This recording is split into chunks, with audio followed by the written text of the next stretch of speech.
Welcome to the Kuyperian Commentary Podcast. This is episode 115, and today we're talking to Dr. Sam Andreades, who's a PCA pastor in Pennsylvania. He recently wrote a book called Across the Kitchen Table, which is about how to talk to your children, to your relatives, to your friends about transgender issues. It's a big topic in the church today, something that pastors and lay people really need to be preparing to talk more about. So, Sam, thank you for being here and joining us for the podcast. Oh, it's a pleasure, Rick. It's always a pleasure to talk to you. And, Abraham Kuyper is one of my top heroes. So I am honored to be on a podcast that bears his name and I guess explores his teaching or his tradition, right? Yeah, I mean, the idea here is to think about how Christ's lordship applies to every single area of human life. And sexuality right now in our culture is reigning supreme, right? I mean, it's for many people, uh, it's the closest they're ever going to get to a religion. For It's atheists, and true. it seems like this is so close to how people identify themselves and think of themselves in our culture today, and Christ is Lord over that as well. So, Yes, he is. One time the NYU Law School put on a debate by two leading statesmen of the Netherlands. They were coming on, there was a panel, and they allowed questions from the audience, and they were discussing the problems of immigration in Europe and this political difficulties that the Netherlands were facing in having people come on and having a mix of Muslims and a largely white population and how they're dealing with that. And so they had questions from the audience. I made my way to the front to the microphone and I said, I don't know if you have all thought about this, but one of your prime ministers from 100 years ago actually addressed these issues of religious pluralism. His name was Abraham Kuyper. And have you ever considered going to his counsel for this? And people laughed at me. And the conservative guy on the panel said, yeah, I know, we know him, but people don't like to listen to him. wow. And I said, that's a shame. That's a shame. One of your, prime ministers, one of the statesmen of the country. And he was really trying to address increasing religious pluralism in his time. So he had something to say to that, but not that they're listening. Yeah. Actually, that sounds like a good topic for another episode sometime to talk about, because I've read some of Kuyper's theological writings. I read his, of course, lectures on Calvinism. I haven't read him talking about religious pluralism, so I'm not as deeply read in Kuyper as maybe I ought to be. Great man. Yeah, let's shift in. Let's talk about your book a little bit. The premise of your book is how to deal with transgender issues on a personal level. I think as conservative Christians, we know what we're supposed to think about it, how biblically to consider the question of transgenderism, but then how does it actually translate into a relative, a friend, a loved one, someone I know comes to me and says, I'm transgender. All right, starting there, what do you do? And at the beginning of your book, one thing I really liked was you started by saying that when someone says, I'm transgender, there are a number of different things that could mean. So my first question for you would be, what can it mean when someone says that I'm transgender? Right. Yeah. Well, what I do is make a little flow chart in the book because just in dealing with this and really trying to be available to the Lord in helping address the gender strugglers for about 20 years, what I've found is they could be in different boxes. And the first thing, of course, what I make a point of in the book is the first response is very important, and that response needs to be acceptance and love. When our teen or a loved one expresses something like this to us, we might tend to freak out, or we might tend to, just acclimate. But what we need to do is express commitment to the relationship, and that's first and foremost. But once we do that, we're sure that we're on good ground there. Then we need to explore what they might be saying when they mean that, because they might be. I have one box that I say is the activist box where they're not maybe struggling so much with their bodies as they are believing that they should be standing against something that's oppressive. That the gender binary, that is God creating us as male or female, is somehow oppressive. They need to stand up for their friends, or their particular ones who don't like the stereotypes, or things like that. And that's a very different situation from someone who's really experiencing an alienation from their body. And that's something that is what we would call gender dysphoria. It's something that is present in all of us, but it's exacerbated by certain earlier experiences in some people. And that also is different from the just visceral desire of teenagers to fit in with their friends, in that vulnerable time of life. What their companions think looms very large. And so there's another box that's sort of just wanting to not miss out, wanting to be cool. If it's become fashionable in your neighborhood to become trans, then or to adopt a different gender identity, then you might not want to miss out. And this is what's behind what's sometimes called rapid onset gender dysphoria, which really isn't gender dysphoria at all. It's something that every parent of a teenage girl understands, which is Right. there's empathy going on there, and a desire to just identify with one's friends. So there are a few other different categories for the sake of completeness that I put in the book, but those are the main ones that we could be Yeah. dealing with. And that's what we want to be aware of as we're moving forward and trying to help these folks. I thought those categories were interesting. It made me think a little bit of eating disorders among teenage girls, how some are more socially contagious than others. And others are a result of body dysmorphia, where you look at your body, you see the wrong thing, you feel like you're wrong. And that connection really stood out to me, that those two things are going on. There's sort of the social pressure in certain situations, but then there are true cases where people have gender dysphoria, this feeling of alienation. Why don't you tell us a little bit about how this issue became important to you? Because I know it's been for a while. You've got a blog, Affirming Gender, and you wrote a book about the importance of gender in relationships. How did this get started, and when Which did it become I recall you read. I did, and it was a really good book. I really enjoyed it. Thank you. That's very kind. Mm.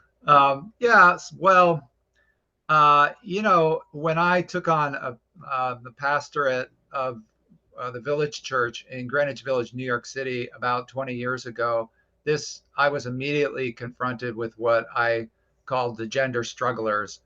And I took one of my elders, Elliot, he was from Texas, and I said, "Hey, why don't you come with me? I want you to meet me on this corner at midnight."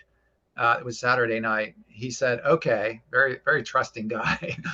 And so we met on the street corner, and I took him to a transvestite party, which is what they used to be called in those days. And folks were, in various states of cross-dressing. And we just talked to them there about their experiences, the alienation that they felt with their bodies, and what was behind, what propelled them to be assuming the identity, even if just at a party, assuming the identity of the complementary gender. And I learned a lot that night. We had a lot of good discussions, and I saw that night where American culture was going, and I determined then that I was going to make myself available to help these gender strugglers with the redemptive power of Jesus Christ. And that's what originally started me off in this particular area of address.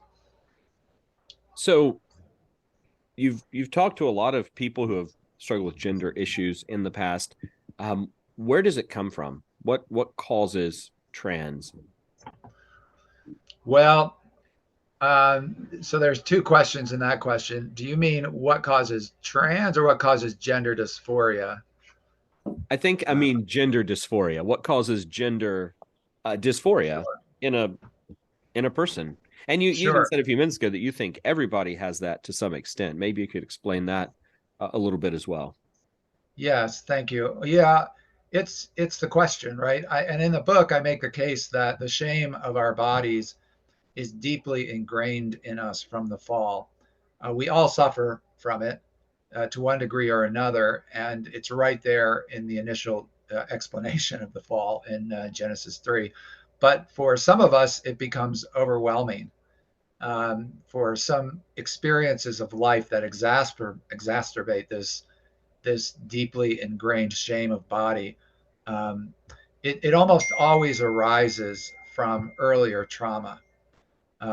It could be childhood sexual abuse, but there are other kinds of trauma as well. We call them adverse children experiences, or ACEs, which can cause this really deeply felt trauma. Um, It includes physical abuse, or sometimes a parent's divorce, sometimes drug addiction, incarceration, the death of a family member. These kinds of things can really, not with everybody, but with some people, have a lasting effect. That if somebody really hates their body, there's a reason that they want to be separate from it in some way. Does that make sense? It does, yeah. And we all kind of hate our bodies during puberty anyway, right? So you've got people who are naturally we have shame about our bodies because of the fall. We all go through this experience of puberty and feeling like, oh, what's happening to me? This is weird. I didn't ask for this. But then if you add to that maybe traumatic experiences or other things, other factors, uh, it could take you down that different path, basically, is what you're saying, right? Yeah, and adolescence is a place where you're particularly vulnerable to suggestion that your body is the problem. There was just recently, the New York Times had an article where they were reporting on an article of the Journal of the American Medical Association, who was actually coming forward. There aren't a lot of studies like this, but they were trying to determine how many gender Hmm. surgeries are going on. Mm. And they found from 2016 to 2019, uh, the number tripled. And the numbers they were citing, like it was going from 4,500 to 13,000 um, per year, those are definitely undercounted because of Mm. the way that doctors can have gender operations without calling them that, be under some other rubric. So it's really tens of thousands of these that are going on, and a lot of them are among teens. A lot of them are being done by teenagers, and your body is changing, right? There are a lot of reasons why you might be have discomfort with your body, and so especially young women are particularly vulnerable to the suggestion that, boy, if I had a different body, I might be empowered to be a person, or protected or something.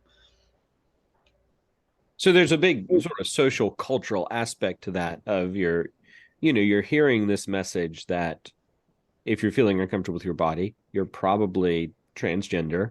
And also it's sort of a celebrated category. So you could become a special person if you were transgender. So that all factors into it as well. Yeah, and there are people who are on the internet who who specialize in giving you a sense of belonging. If you're having struggles at home, you might be having difficulties there. Look, here's a friend, here's a group of friends, and so long as you come along with this particular way of looking at yourself, they're your best buddies. But it's very ephemeral. It appears like there's a family or a friendship, but it really isn't there. And unfortunately, a lot of people are kind of guided away in that way. One thing, if you're confronted with someone who says, I feel like a girl trapped in a boy's body, or I feel like a boy trapped in a girl's body, and that's what they're telling you they're experiencing. Um, you talk a bit in the book about the difference between desires, temptations, sin, and I think the morality of desire in general. I remember one line that stood out to me was, oh, I wish I could remember exactly how you put it, but it stood out at the time. It was you said the phrase "living into wicked desires," I think, or something along those lines. Um, I could probably find it somewhere. Um, Uniting oneself to a wicked desire was your word. How do you parse out whether um, uh, sometimes we think, well, you feel transgender, that's you're sinning, obviously, if you feel that gender dysphoria. But you talk about the morality of desires a little bit. Could you talk about that here and just kind of give us a picture for where you're coming from there? Sure. Yeah. Not a very precise question, but No, I know what you're getting at. Well, this is important. This is one of the pieces of the Hmm. puzzle. You know, the book is arranged as these different puzzle pieces, and I'm not going to answer everything about your particular family situation, but I'm going to give you the pieces that allow you to see the framework in which you can explore this with your loved one. And one of the big pieces is to clarify the morality of desires, because every desire is moral. It leads us towards covenant faithfulness or away from it. And I make the comparison of desires with vectors. If you remember from high school physics, right, a vector has two things: magnitude and direction. And if you're on a test and you just say the magnitude of a vector, you're like, nope, you get marked wrong, because they always have magnitude and direction. And desires are just so. They might be big, they might be small desires, but they also always have a direction to them. And some of the changes in vocabulary to describe this experience of moving from uh, earlier denotations to gender dysphoria. Gender identity disorder was earlier one. Before that, it was perversity, and some of that has been good in that it's allowed people to talk more about their feelings without condemnation. But in the process, there has also been a loss of the morality of these desires and where they're taking us. So I try to help us tease that out so people aren't condemned if they have these desires. If we have a desire, you know, it's telling us something about ourselves, but it's not necessarily sinful. But we have to look at the direction of the desires. And it really helps to know that. And then we can address whether they're leading us in the way that we should go or not. so you're not sinning because of the desire, but the desire is leading you in a sinful direction if you follow it or unite yourself to it, I think is the way you talked about it. Right, but not necessarily sinful. If you're under stress and you desire relief, that's not a sinful desire, you Mm-hmm. know. And so we need to take out that some of the desires that are involved in this experience aren't sinful. It's just the ones that take us away from what God says is true about us, and that we need to be careful to parse out. Yeah. So, I mean, you're talking also a little bit about the history of psychology, the history of these diagnoses from perversity to it's a disorder to now it's either an orientation or it's, there's no condemnation whatsoever. What things can we learn from the history of this sort of psychological science? Well, there's one in terms of the talking. I do have another part later in the book where I talk about the history of psychomedical science, um, which I hit them pretty hard in the book, which which I'm sad to do, but I'm afraid it's deserved. And I pretty much rely on Andrew Scull's 2022 book, Desperate Remedies, there, where he goes through the history of, medical interventions to deal with dysphorias.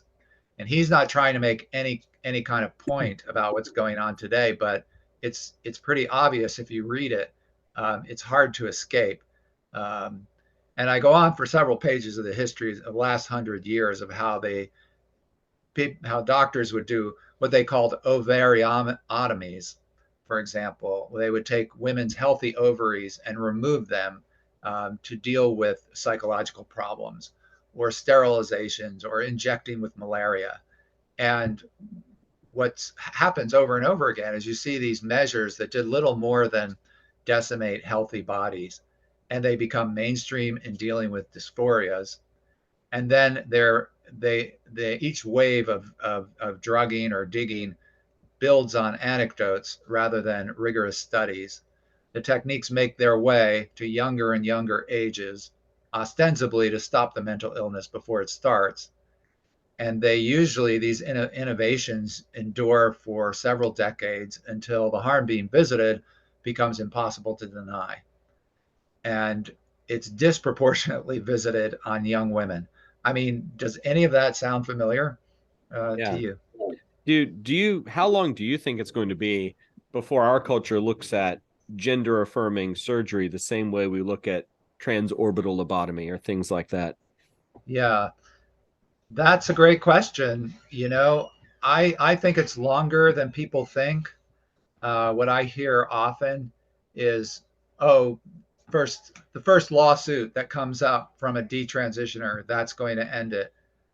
I don't think so. There's too much money behind Mm-hmm.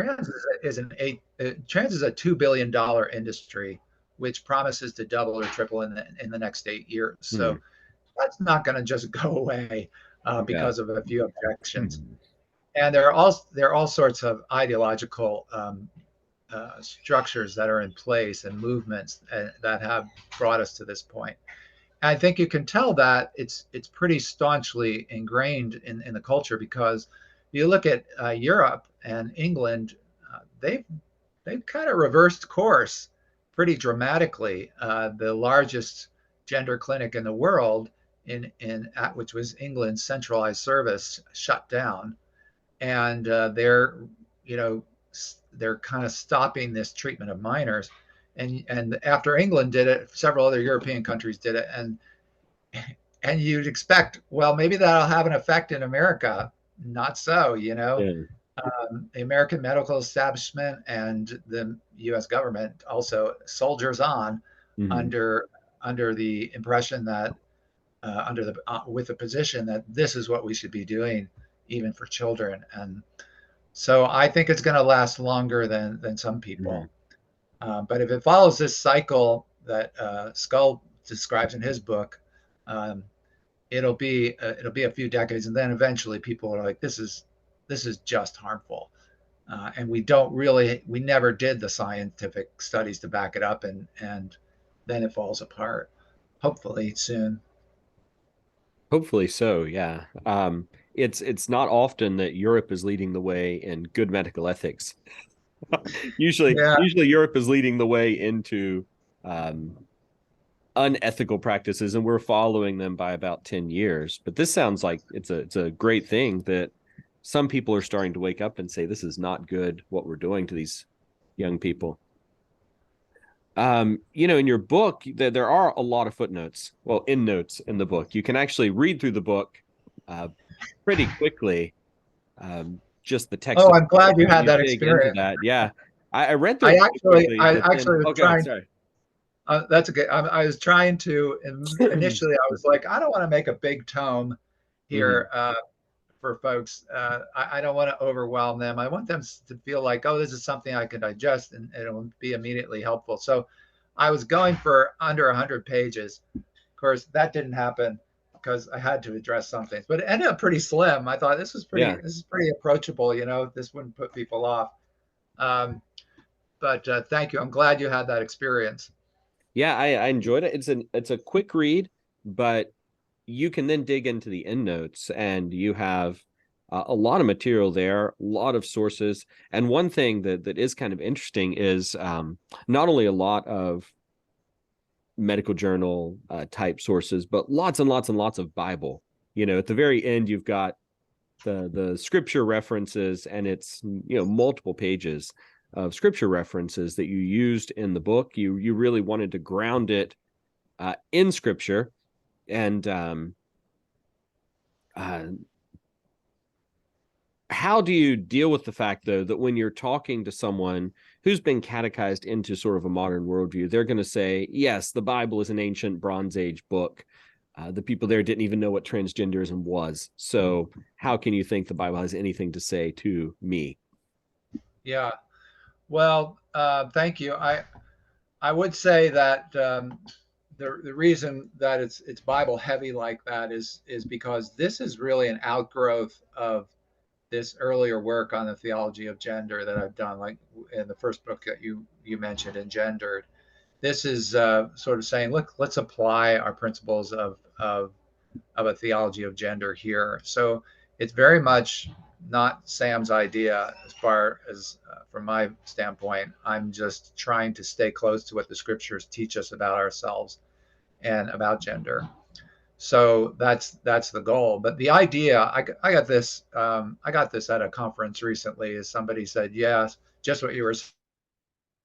They didn't, biblical writers, and this was someone who respected the Bible too, and said biblical writers didn't even have the vocabulary to talk about the trans experience and understand gender non-binary and these things. So how can it be of use to us, or doesn't that allow that this could be a valid kind of experience?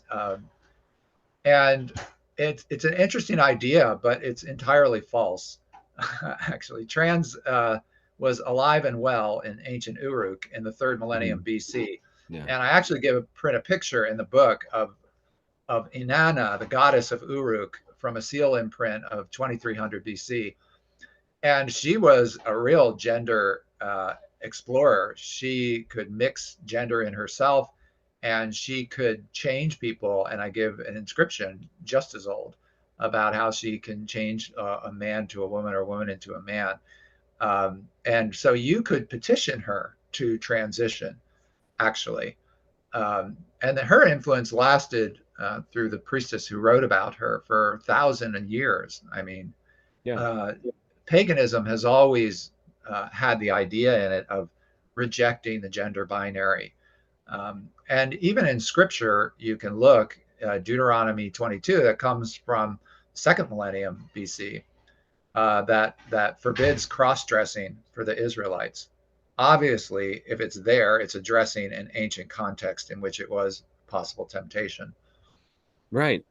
And Yeah. one thing I was thinking of too is, I teach for Veritas Press, and and I think the questions like that, oh, how could ancient people understand this, come from people who haven't read those sorts of things.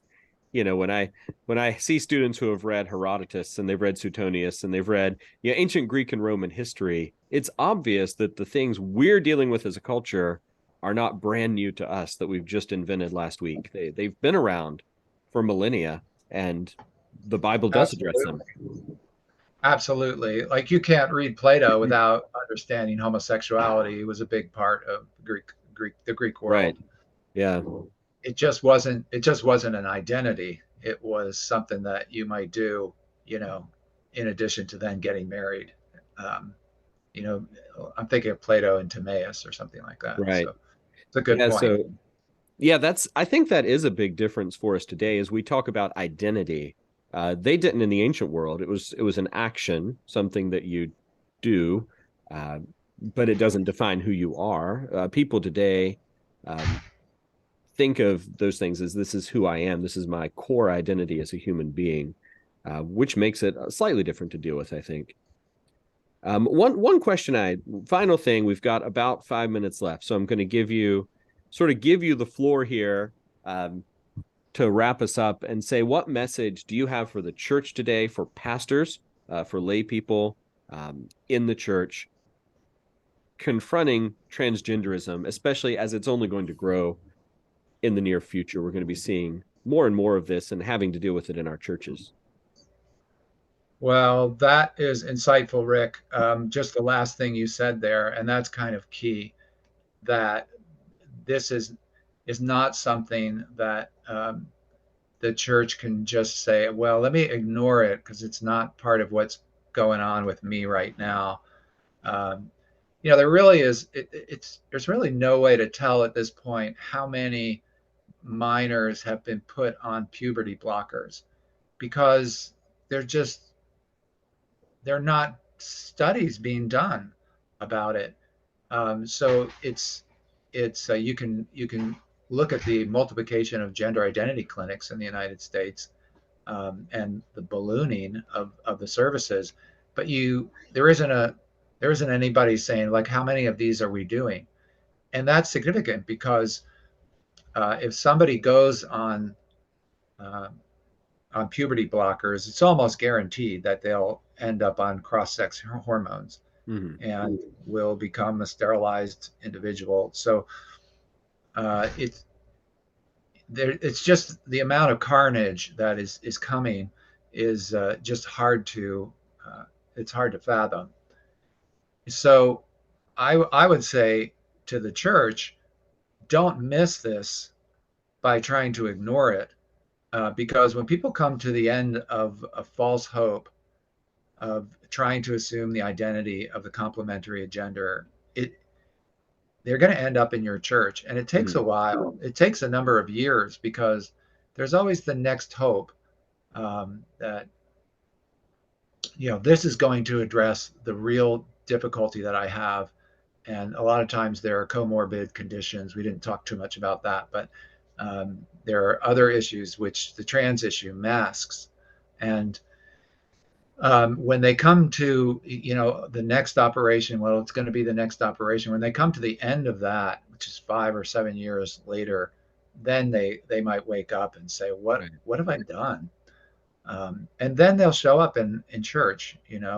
So the church absolutely needs to be thinking now about how we're going to welcome them, because God's going to work through them just like he works through any of us as we turn to him. And this is a very important group of people that he, I think, is going to teach the church through as they are repenting and following Christ. And you got to realize, as a pastor or minister or church leader, or just anybody in the church, you're not dealing with activists on the internet. You're dealing with real live loved ones who are hurting, and they need the truth and love of Jesus Christ. So I would say, as strongly as I can, don't be an obstacle to God's work by being ignorant or uncaring about this. And don't think of this as like you're fighting these activists. You're just trying to address people who like all of us, need the love of Christ, just as Ephesians 4. We need to be speaking the truth in love. Right. And I would say that you can do it. You don't need to be a professional. You don't need a lab coat. You don't. You are equipped to do it, especially if you're a parent. God has chosen you and put you in the right position to be the one to walk with someone who needs your help. Right. I think even as you're saying that, Douglas Wilson has made the distinction before between apostles of the world and refugees from the world, and how we tend to have the tendency to want to treat everybody like the first category. As soon as we hear that our defenses are up, we're ready to fight, versus realizing this might be someone who's been hurt, and this is someone who needs pastoral care and are trying to escape from what's been done to them. Well, Sam, thank you so much for taking time here with us today. Sam's book is now available on Amazon. It is Across the Kitchen Table. If you want to hold it up, I don't have a physical copy yet, but there it is. It's a really good book, and you ought to read it. So thanks for being here, Sam. Rick, it's great talking to you. Thanks for including me on this in this Kuyperian world.